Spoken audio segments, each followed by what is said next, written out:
¿Está Bully Magnets distorsionando la visión de la historia de los jóvenes estudiantes?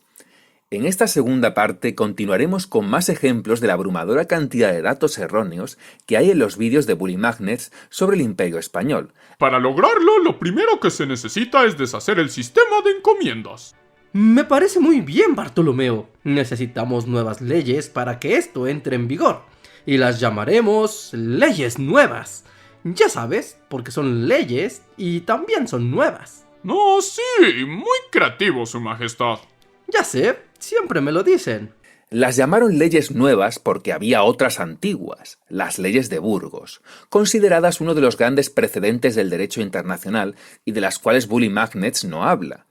Y claro, como no hablan de ellas, pues tienen que atar cabos en esta historia de la forma más cutre posible. En 1542 se promulgaron las leyes nuevas de Indias, que incluían la disolución inmediata de las encomiendas, el reconocimiento de los indígenas como súbditos con plenos derechos y libertades, se ponía todo a cargo de los virreyes y se les instaba a seguir una moralidad cristiana. Todo muy bonito, pero eso no hizo nada felices a los encomenderos. ¡No nos hace muy felices, hostia! ¡No nos tiene muy contentos! Bueno, esa es una parte de la verdad. Hubo conquistadores que las acataron y mostraron su lealtad al rey, como Pedro de Valdivia o Sebastián Benalcázar. Pizarro ya había fallecido y Cortés estaba en España, por lo que andaban fuera de juego. Hubo conquistadores que incluso lucharon del lado del rey contra los encomenderos rebeldes y en favor de las leyes nuevas, junto a un nutrido grupo de indígenas, que nunca faltaban. La defensa de las encomiendas y los conquistadores no se hizo esperar. Grandes pensadores como el historiador oficial del Imperio Español, Juan Ginés de Sepúlveda. ¿Historiador oficial del Imperio Español? Nunca hubo tal cosa. Y tampoco había ningún acuerdo entre Sepúlveda y los encomenderos. Se opusieron a las leyes nuevas y todo lo que significaban, en particular en materia de los indígenas. Los indios son bárbaros, amentales y siervos por naturaleza. No les debemos nada. Están para obedecernos como esclavos. Así algo de nuestra virtud les llegará, y eso vale más que todo el oro del mundo. Algo me dice que esas palabras van a ser muy mal vistas en el futuro. No, Sepúlveda no se opuso a las leyes nuevas. Se opuso a solo determinadas partes. Dejó muy claro que, aunque no estaba en contra de las encomiendas y decía que los indígenas eran bárbaros por los sacrificios, el canibalismo o la poligamia, sí que estaba en contra de la explotación y de la esclavitud de los indígenas. Son bárbaros porque no viven conforme a la razón natural y tienen costumbres malas públicamente entre ellos aprobadas por la falta de religión, donde los hombres se crían brutales, por malas costumbres y falta de buena doctrina y castigo. No digo que a estos bárbaros se les haya de despojar de sus posesiones y bienes, ni que se les haya de reducir a la servidumbre, sino que se les debe someter al imperio de los cristianos. Algo me dice que alguien manipulará esas palabras en el futuro. A Sepúlveda se unieron encomenderos y conquistadores que optaron por ignorar al rey y a las leyes nuevas, lo cual puso las cosas bastante delicadas en América. ¿Me estás diciendo que el historiador oficial del Imperio Español fue la base para una de las rebeliones americanas más fuertes y en contra de las leyes del rey? ¡Ay Dios! ¡Qué difícil! Sepúlveda dice una cosa y de las casas otra. Y yo ya no sé. Mejor cancelamos las leyes hasta que se pongan de acuerdo. ¿Qué? No, las leyes nuevas fueron suspendidas por el virrey de la Gasca, en Perú, por la rebelión de los encomenderos, que no querían cumplirlas, y en la Nueva España presentaron objeciones y se prorrogó su aplicación. No tuvo nada que ver con este debate. En realidad, este debate no fue tan importante. Se le dio importancia seguramente porque el estandarte de la leyenda negra, Bartolomé de las Casas, era uno de sus protagonistas. Los debates que dieron lugar a las leyes de Burgos y leyes nuevas fueron más decisivos y nadie habla de ellos. Vivió durante años en la isla de La Española, hoy Haití. ¿Hoy Haití? ¿Y la República Dominicana qué pasa, que no existe? Como fraile y encomendero. Sus años en la encomienda le permitieron atestiguar el maltrato a los indígenas, por lo que renunció a sus propiedades y desde 1511 se dedicó por entero a su labor religiosa y a su defensa de los nativos americanos. ¡Soy un héroe del pueblo! Más bien se dedicó a mentir, escribiendo que murieron más personas de las que habitaban en América. Nunca aprendió una lengua indígena ni convivió con los naturales. De las Casas preparó su defensa durante casi 4 años y en 1550 se enfrentó en un debate en la Junta de Valladolid contra Sepúlveda. La polémica de los naturales. ¿Los indios tienen alma? Esa es la gran pregunta. Esa no era la gran pregunta. Claro que los indios tenían alma. De lo contrario, ¿por qué se iban a molestar los frailes en salvar sus almas si no tenían? ¿Por qué iban a ser calificados de hombres libres y ser sujetos de derecho si no tenían alma? El debate se centró en cómo debía ser la forma de proceder de los españoles en América, no en si los indios tenían alma. Eso es absurdo y estaba completamente claro desde el minuto 1. ¿Bully Magnets leyó algo de esta historia? Esa es la gran pregunta. La verdad es que el debate de las casas es muy emocionante y debería tener su propia película. Tiene su propia película. La puedes ver incluso en YouTube subtitulada. No sé cómo será, pero es francesa. Y las críticas que tiene Film Affinity no son muy halagüeñas en cuanto a exactitud histórica. Las opiniones de las casas sobre reformar las instituciones de la conquista parecerían aún más incómodas, pero la verdad es que le vinieron muy bien al Imperio Español. Porque el dominico se negaba a la encomienda, pero estaba a favor de la conquista española. En sus escritos se encargó de justificar el papel del imperio en el nuevo continente. Se apoyaba en el Tratado de Tordesillas de 1493. Falso. Las casas no apoyaban la conquista. Su pretensión era que solo los frailes fueran donde estaban los nativos y que los conquistadores fueran totalmente eliminados de la ecuación. De hecho, hizo algún experimento en América tratando de seguir esa tesis, que fueron fallidos por unas u otras circunstancias. Las casas no eran un elemento muy cómodo para la corona, ya que no solo inventó millones de muertos y puso como un trapo a la conquista española, sino que además sus escritos fueron el pilar fundamental de la leyenda negra, ya que los propagandistas extranjeros la usarían en contra de España durante los siguientes siglos. El debate se extendió todo un año. Según las crónicas, Sepúlveda era muy hábil con la palabra y de las casas súper aburrido, pero al final fue su argumento a favor de los indígenas el que ganó en la conciencia del público. El ganador es Bartolomé, que nos ha convencido con su estudio de los naturales. Y porque ya nos queremos ir. Las leyes nuevas regresan, ya no más encomiendas. Los indios sí tienen alma y son humanos como nosotros. ¡Hurra! Y a partir de ahora se acabará la opresión hacia los indígenas, y los españoles nos volveremos solo una guía espiritual y ejemplo de virtud. Pero no fue así. De las casas ganó en lo intelectual, pero la realidad de América era muy distinta. Podríamos decir que la visión de Sepúlveda estaba más arraigada en la población.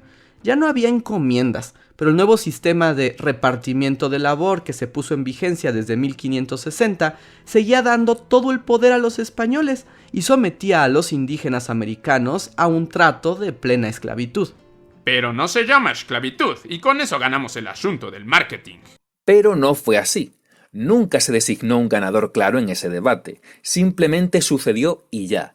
Nunca llegó a nada, pero es muy importante porque estaba a las casas. Incluso algunos lo han definido como el amanecer de los derechos humanos, cuando se produjo décadas después de la Junta y las leyes de Burgos, que sí son un precedente de los derechos humanos. Me resulta extraño que un canal tan en contra de España diga que las encomiendas se terminaron, puesto que no fue así. Aunque después del siglo XVI experimentaron un gran declive, todavía quedaba alguna encomienda en el siglo XVIII, hasta que a finales de este fueron abolidas por Carlos IV. Y si con el repartimiento de labor se refiere al repartimiento de indios, es decir, a la mita o el cuatequil, por cierto de origen prehispánico, que eran trabajos forzados temporales, pues no es una cuestión de marketing. No suponen esclavitud bajo ningún concepto. De lo contrario, también podríamos llamar esclavos a los que hacen el servicio militar obligatorio.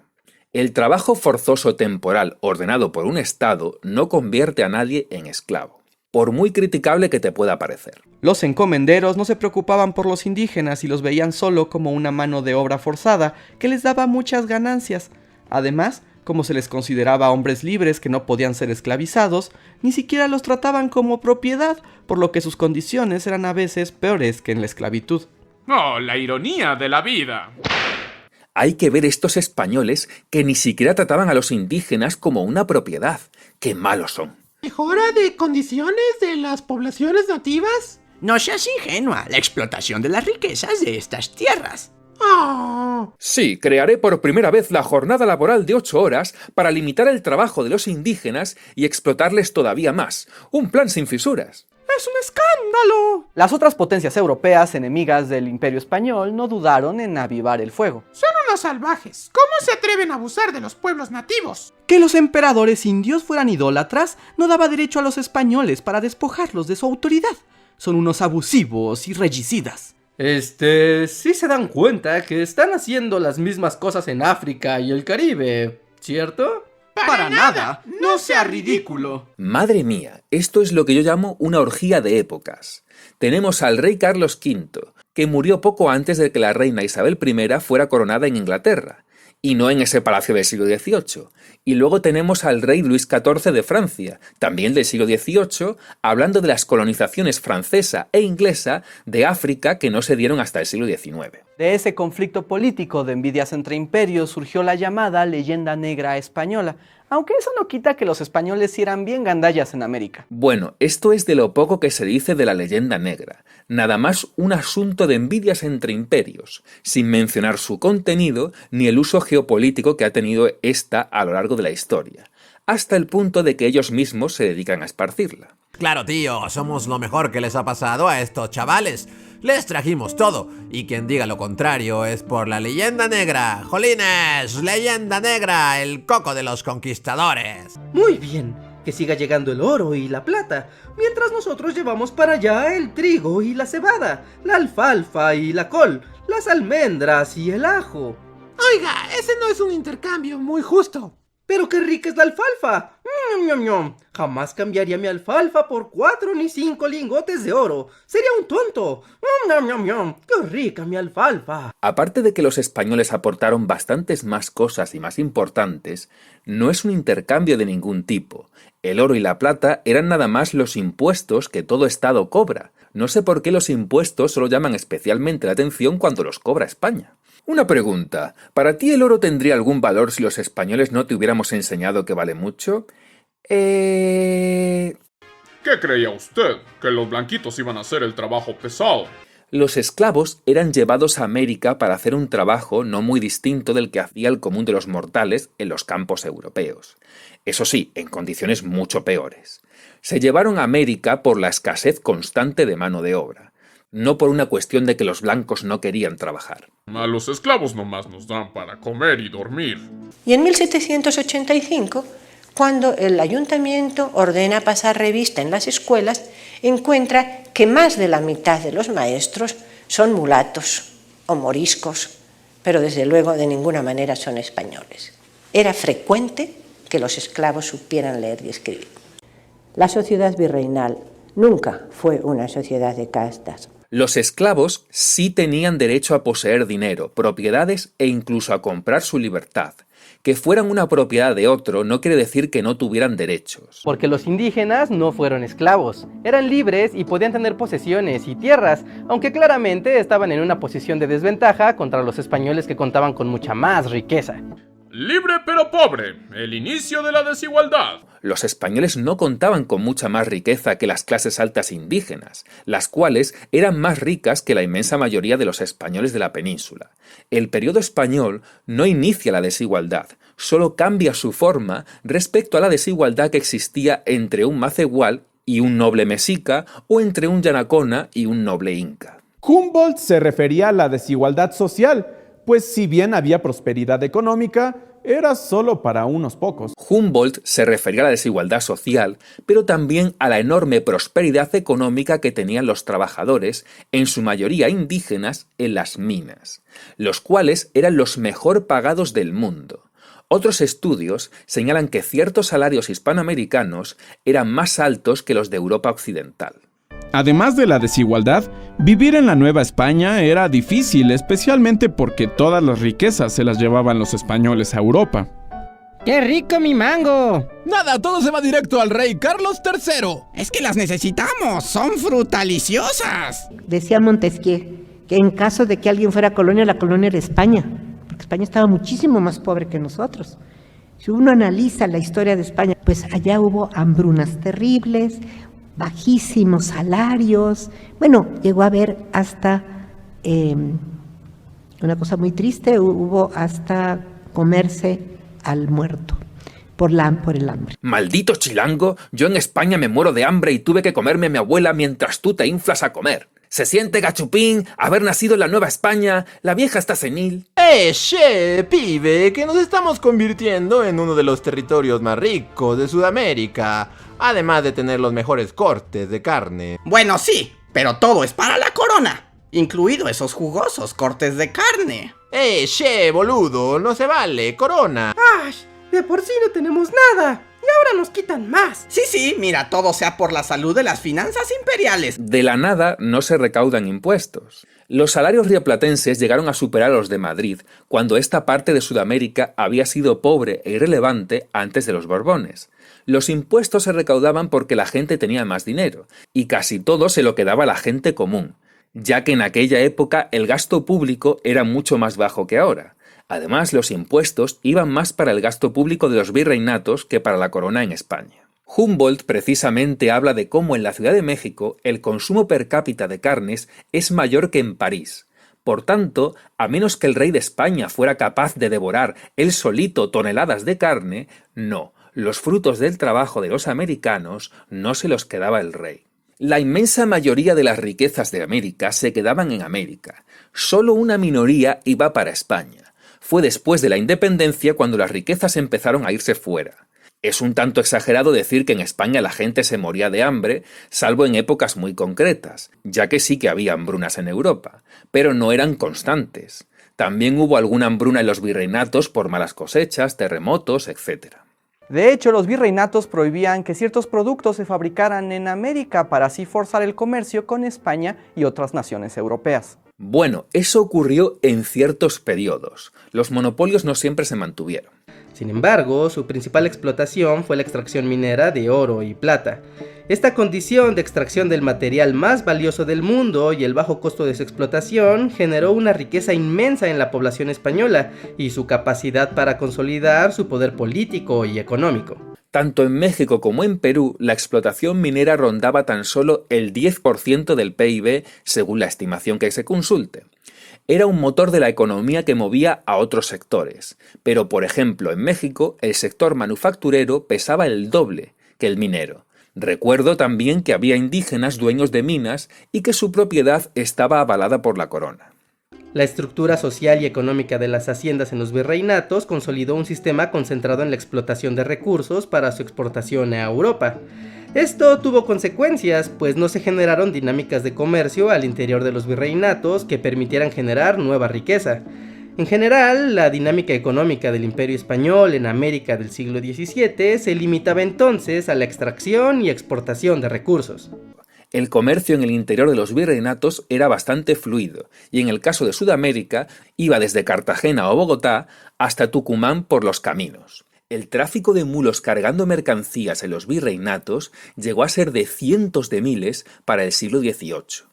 La mayoría de lo producido no se exportaba, se quedaba en los virreinatos. El imperio tendría un nuevo auge económico y esto se notaría también en América, donde la actividad comercial crecería enormemente por la participación de los nuevos mercaderes ingleses, holandeses y franceses que podían comerciar de manera legal.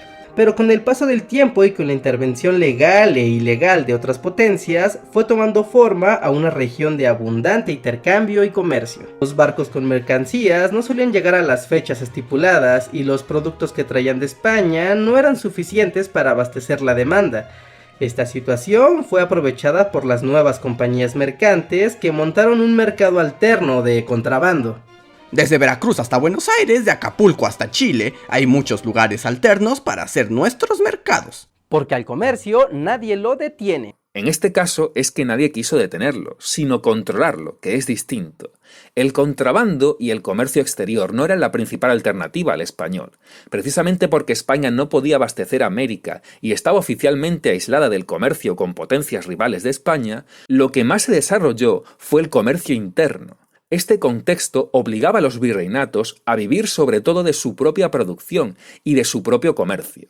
Además de que aquí se menciona el contrabando, pero no la ruta comercial con China, de la que también se importaban productos.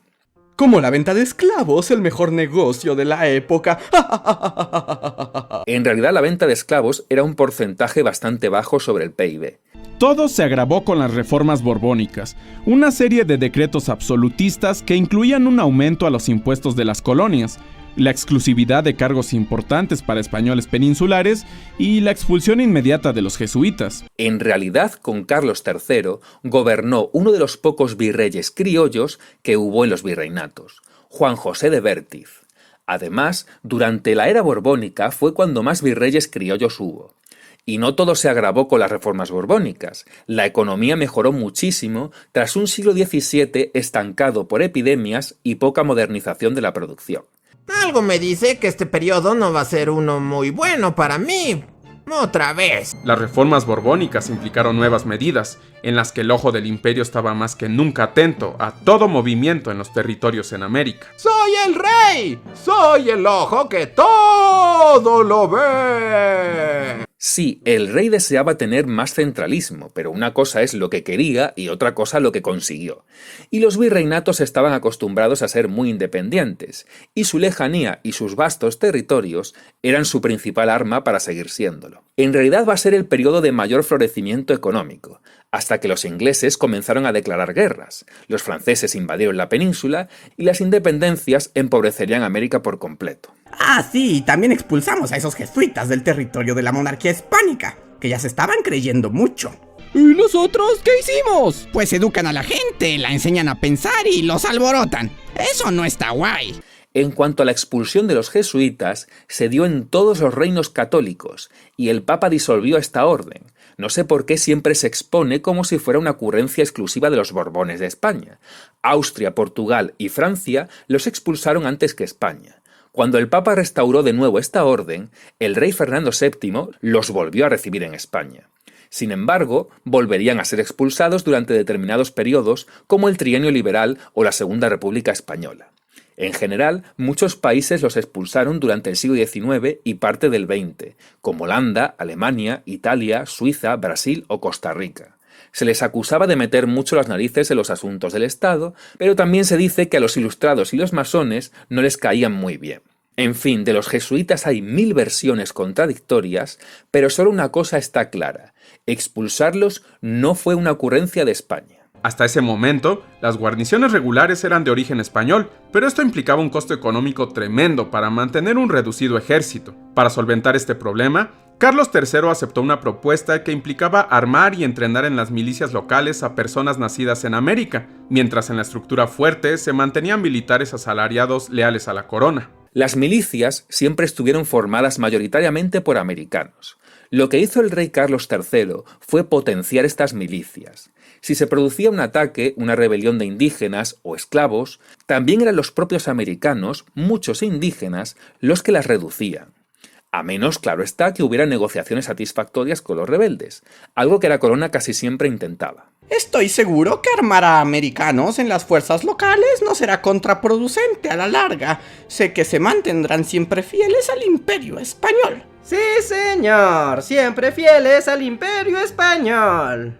Sí, de hecho, por lo general se mantendrán tan leales que a Bolívar, San Martín y O'Higgins les hizo falta miles de ingleses para combatir a los hispanoamericanos leales a la corona. Carlos IV era un rey desobligado e incompetente que abdicó rápido apenas Napoleón se lo ordenó. Aquello fue muy mal visto por los españoles y rechazado con fuerza por los habitantes de los virreinatos americanos. ¿Y ese qué se cree? Ni nos hacía caso y ahora se va como un cobarde. ¡Pero es nuestro rey! Pues vaya rey. Los americanos se cuestionaron seriamente si debían seguir siendo leales a España, ahora que su rey los había abandonado y en su lugar habían puesto al hermano de Napoleón, José I, mejor conocido como Pepe Botella. Porque era un borracho. No, los americanos eran leales al rey de España. A quien no eran leales es al rey francés, que se había colocado en el trono español. No por nada Hidalgo gritó «¡Viva el rey Fernando VII!», ya que a las masas lo que les convencía era luchar por el rey español en contra del francés. Así fue como manipulaba a la gente para luchar por la independencia. Y Pepe Botella no era ningún borracho, simplemente le apodaron así para ofenderle y despreciarle. La situación exaltó el sentimiento de identidad americano, en particular ahora que tenían a los franceses como un invasor al que tenían derecho a rechazar. Hubo de todo, pero di mejor que exaltó la identidad de los españoles americanos frente al invasor francés. América abandonaría su pasado común para buscar un futuro único y más brillante.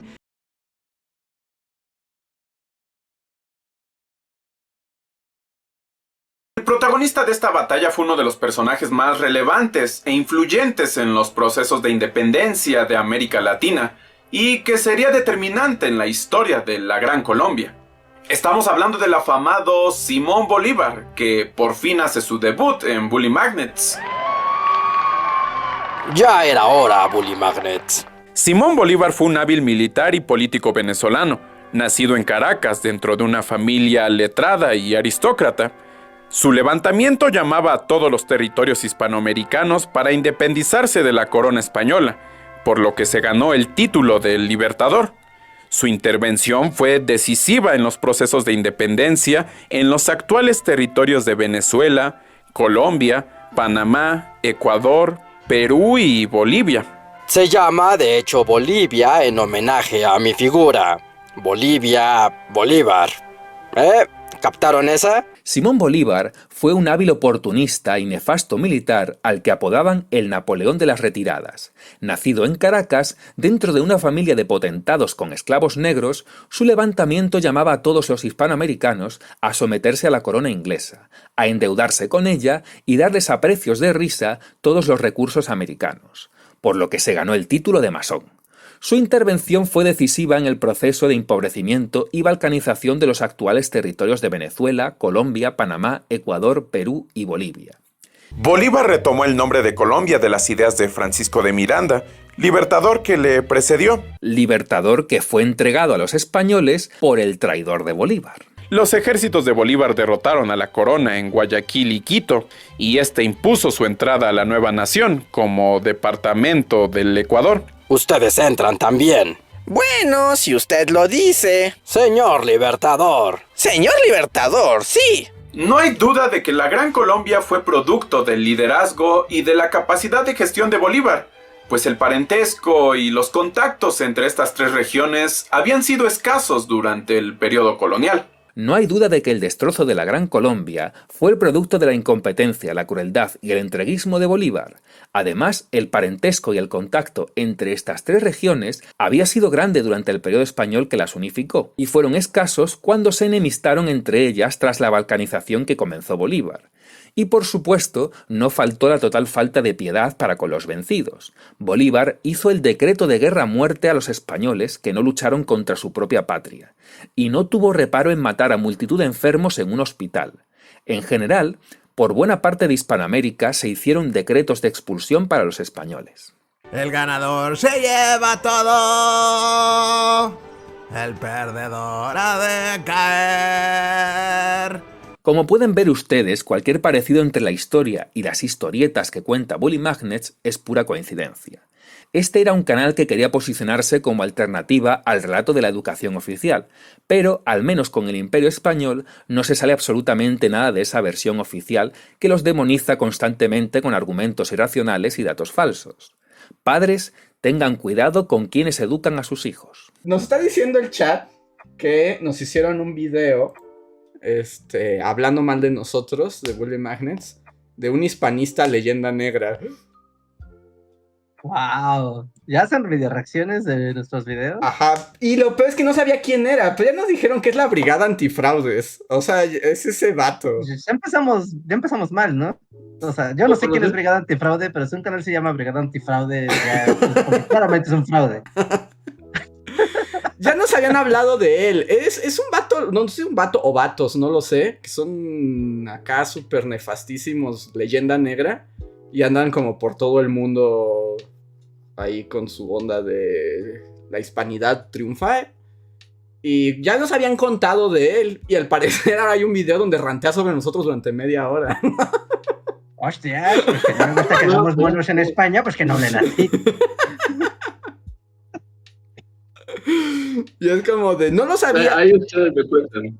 Sí, ¿Ustedes sí lo van a ver? Pues, esa será mi respuesta oficial. No lo sé, pero lágrimas de leyenda negra son las más dulces, la verdad. Entonces... Pues bien, qué chido. O sea, sí, está chido, me da curiosidad, pero a la vez es como, no. No. Además, o sea, como esa gente que justo, o sea, lo que hace es, está buscando eso, ¿no? O sea, anda buscando como que se arme el pleito. Y es como de, ya hemos hablado demasiado de estos puntos. Que su rant continúe. Pero me da risa porque creo que es la primera vez que nos pasa, ¿no? Que alguien hable media hora de nosotros enojado en un video. Sí. No sé, o sea, ¿qué tienen los...? O sea, bueno... No somos como... O sea, no somos como el target de Leyenda Negra, porque tampoco somos como muy... Nacionalistas, ¿no? Digamos que ese sería el tema, ¿no? Como que tampoco Bully es nacionalista, ni así de... Y entonces los malvados españoles vinieron siendo vampiros para atacar a los inocentes indígenas que montaban ponis. Pues no, como, güey, pues... Un día estaba yo muy tranquila, dejando florecer a grandes civilizaciones, y al otro día, ¡bam! Un montón de barbones ya habían llegado, disparando cañones, contagiando viruela y conquistándolo todo. Piensa en todo el oro, las especias y los esclavos que podemos tener. Así que no todos los indios son iguales. Están los enemigos, que ya se murieron, los aliados, que se están muriendo, y las futuras generaciones de súbditos, que probablemente se vayan a morir muy pronto. Traigan otro, uno que no repele. No, o sea, no sé, como que no somos el target, ¿no? No somos como... Visión de los vencidos y... No, pero pues lo que pasa es que... Pero tampoco nos comparamos la de que vinieron a civilizar el mundo y traer la paz y la justicia. Pues es que, sí. No, está bien. No. Sentiría que logró su cometido si me hace darle clic y escucharlo media hora. Es así como, no le voy a dar el gusto. No. Pero... No va a pasar. Solo me sentía como en la obligación de decirlo porque todo el mundo estaba preguntando. Y la neta, gente, yo me enteré con ustedes ahorita. Sí, yo también, ahorita si no lo dicen. Pero pues déjenlo. Pues no pasa nada. Pero se llama Brigada Antifraude, solo digo. Wow. Ok, que se compre una navaja suiza. Y haga video sobre navajas suizas. Pero bueno, solo quería como traerlo porque estaban todos preguntando, ¿no? Entonces, no lo hemos visto y no sé si lo vayamos a ver, la verdad. Yo siento que no. Pero muy bien. Sí. Pero Mikari nos deja un super chat y dice: voy a hacer algo muy útil con esa información de quienes los criticaron. ¡Olvidarlo! Pasé a ver los comentarios y fue suficiente para no hacerles caso. No, sí, yo también, o sea, justo me asomé al video y vi que hay un chingo de comentarios. Es como, no, podría pasar mucho tiempo aquí, pero la vida es muy corta y no lo vale. No quiero ser parte de esto. Ok, pues que vengan a ver Bully y lo demuestren, lo comprueben con sus propios ojos. Es bueno, es malo.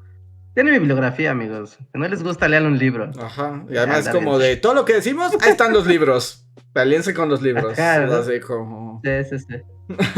Sí, yo voy a aplicar la del meme de Malcolm. Así de solo un video de internet, amigos. Tómalo o vete al diablo. Sí. Uy, no, y eso que no nos han escuchado hablar mal de la leyenda negra. Si nos escuchan, les da un... un infarto. Sí. Y ¿se acuerdan que yo había dicho que a lo mejor hacía un video de la leyenda negra? O sea, sobre de dónde viene y todo. Pero ya no me dan ganas. Pero, o sea, la verdad es que si algo jalaría views y se volvería súper viral, sería ese video. Sí, ¿no? Es decir, a fango fangoso, ¿no? Terreno seguro. Porque estaría padre explicar de dónde viene esa idea y por qué ahora la gente de ultraderecha de España les encanta. Yo digo que lo hagas. ¿Sí? ¿Así ya? ¿Pleito indirecto? Sí. Así, la leyenda negra, ¿qué es? ¿De dónde viene? ¿Por qué se hizo popular? ¿Por qué la gente está obsesionada en decir que el Imperio Español era lo máximo? ¿Qué ganan? ¡Ya no existe! Sí, ¿no? Todo lo que era el Imperio Español ya están muertos, es una república, ya acéptenlo. Bueno, pero ahí tienes un cochino rey de todas formas, ¿no? Ahí nomás haciendo pendejadas, matando elefantes. Deja eso y llevándose dinero del erario público. Ese es el fucking rey de España y aún así haces fraude. O sea, como... Si alguien no necesitaba dinero era ese señor. No necesitaba defraudar a gente, era él, y lo hizo.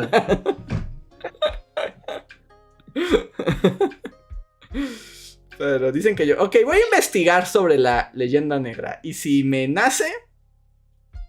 Me aviento un video explicando qué es la leyenda negra. ¡Con bibliografía! Deberías. Pues sin rencores, Bully Magnets. Si hacéis ese vídeo de la leyenda negra, sabed que me tenéis a vuestra entera disposición para hablar con vosotros, compartir mis fuentes y daros mi visión para que la tengáis en cuenta. Mi mano está tendida. Un saludo.